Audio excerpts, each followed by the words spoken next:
Sveiki, čia Virtuvės mitų griovėjų TV. Šiandien laidoje norėčiau pakalbėti apie vazonėlius, į kuriuos jūs dažniausiai pavasarį sodinate prieskoninius augalus arba gėles. Tačiau šiandien juose nieko nesodinsime, o gaminsime puikų jautienos liežuvio troškinį su virtomis bulvėmis. Tad pradėkime nuo poro, kurį mums reikia susipjaustyti pusžiedžiais. Pjaustom porą, galite čia naudoti svogūną, bet poras žymiai švelnesnis yra ir man šiame patiekale žymiai labiau patinka. Bet, tarkim, jeigu namuose neturėsite poro, tai tiks ir mėlynasis svogūnas. Tad į keptuvę pilame šlakelį alyvuogių aliejaus. Dedame gerą šaukštą sviesto. Taip, dedame į kaitintą keptuvę porus. Tuo metu, kol keps porai, mes susipjaustykime bulves. Bulves pjaustysime tokiais stambiais pakankamai kubeliais. Truputį stambiau negu į baltąją mišrainę.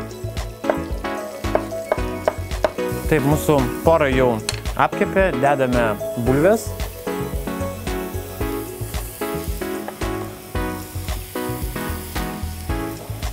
Ir irgi vos lengvai reikia apkepint jas. Tiksliau gal net, kad sušiltų, tikrai nereikia, kad apskrustų. Tuo metu, kol šils bulvės, mes supjaustykime liežuvį. Liežuvį pjaustysime štai tokiais kubeliais, truputį mažesniais už bulvės, kad būtų patogu valgyti.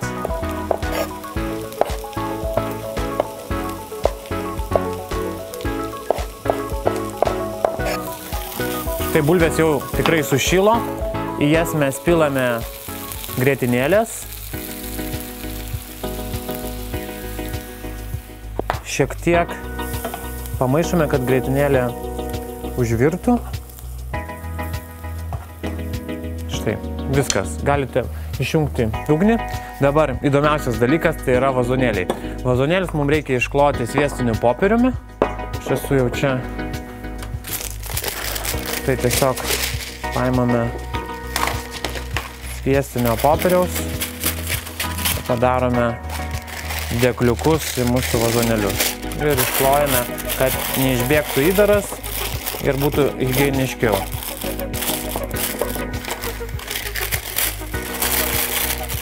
Nes jeigu prieš tai auginote kokią nors gėlę, tai siūlyčiau tuo labiau iškloti. Štai, kepimo formelės yra paruoštos, beliko pabaigti su įdaru. Tai mūsų troškinio pagrindą dedame į indą. Šiek tiek papipiriname. Druskos dėkite, jeigu nesudėte virdami bulvės, tai dėkite daugiau druskos. Jeigu virėte pakankamai sūriame vandenyje, tai dėkite, berkite mažiau. Taip, druskos. Dedu jautienos liežuvį pjaustytą kubeliais. Ir vienas iš įdomesnių ingredientų tai yra krienai, nes puikiai žinome, kad krienai puikiai dera su liežuviu.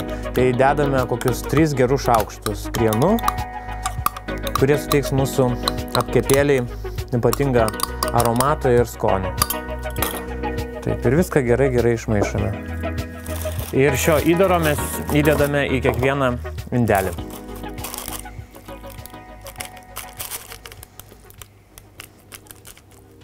Baigiu mūsų troškinį dėlioti į indelius. Beje, vietoj, jeigu vegetarai esate, tai vietoj jautienos liežuvio galite naudoti lašišą arba upėtakį, supjaustykite nedideliais gabaliukais ir irgi įdėkite. Tik tai prieš tai truputį žuvį pakepinkite. Viskas, šituos mes vazonėlius statome į kepimo indą. Kepsime apie 10-12 minučių 200 laipsnių kaitintojo orkaitė, kol gražiai viršus apskrus. Štai, užkepėlės jau paruoštos, beliko paserviruoti. Tai būkite atsargus, nes vazonėliai išties labai karšti. Aš dedu juos ant medinių lentelių, galite apsukti rankšluosteliu, kad būtų paprasčiau valgyti šeimos nariam. Tada mums reikia apipurkšti trumų aliejumi, jo galite nusipirkti gurmaniškų prekių parduotuvėje. Toks indelis kainuoja apie 25-30 litų, bet užteks tikrai ilgam. Duos ypatingo gardaus aromato mūsų patiekalui ir skonio žinoma. Ir esu, kadangi jau pavasaris, esu pridaiginęs žirnių daigų. kuriais ir papuošime mūsų škepėlę. Tai vieną daigą paimkim ir tiesiog įdėkime į vazonėlį. Atrodytų, kad čia ir išauga. Ir taip. Manau, kad šis troškinys tikrai patiks jūsų vaikam. Jeigu vaikai nemėgsta krienų, galite tiesiog nedėti, bet kadangi troškinys yra minkštas, gaivus ir sultingas, tai tikrai jiem iš vazonėlio patiks valgyti. Štai, mūsų troškinys yra paruoštas ir žinokite, kad vazonėliuose galima ne tik auginti kažką, bet karts nuo karto ir iškepti. Visiems skanaus ir iki pasimatymo kitoj laidoj. O aš ragauju.